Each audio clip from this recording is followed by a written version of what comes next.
I don't know, it's a really interesting, nice situation at Caramore where you can really focus on the music, and that's something that doesn't happen very often when you're out in the world doing operas for companies. Generally, the most focus, I always find, is going to the stage director, and the conductor has to fight for any kind of musical rehearsals with the singers at all. And in this kind of bel canto opera, the musical rehearsal, musical preparation is so important. And so it's really a luxury to get to come to a place like Caramore where that is the primary focus. And even in Semiramide, we're not even doing really semi-staging. We'll do entrances and exits. But when I had done Cenerentola here before, and La Gazzaladra, and La Donna del Lago, we had done a little bit more staging. But I'm really appreciating the fact that it's just focused on the music and no staging whatsoever.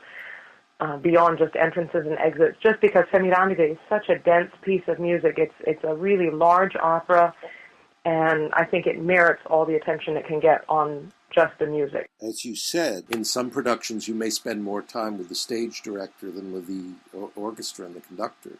Yes, that happens quite often, and it seems to always be given as a manifest destiny or something like that the stage director be given all of that time, and the conductor often has to put up quite a fight for any interaction with the singers and any time just working on music without staging.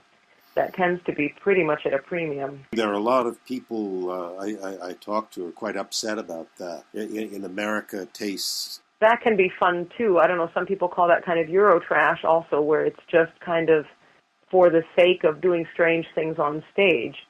It can be fun sometimes, but you have to know that the audience is not going to understand anything about what you're doing. And you also have to kind of just do it for the sheer irrationality of it rather than trying to have it make sense. Yeah, and like I say, I mean, it can be fun because it can be fun just kind of being irrational on stage sometimes, but I think it's a little bit of a cop-out, because it's very easy to do that. I think it's much more difficult and much more rewarding at the end to do the actual work of having things make sense and finding a rationale for why you're saying something, why you're reacting in a certain way. Like I say, it's a lot more work for the stage director in terms of preparation. They have to know A to Z what they're talking about, in terms of the script, in terms of the music, and then in terms of the historical implications of the piece. In Baroque opera, it can work actually quite well because the historical implications of a lot of those pieces are still happening today. If you look at a piece like Rinaldo, you still have the same kind of antagonism and stresses going on between religions and between populaces and between ruling parties and non-ruling parties. So the opportunity is there to update these pieces without a doubt. Right. You'd think the research would be part of the job, of course.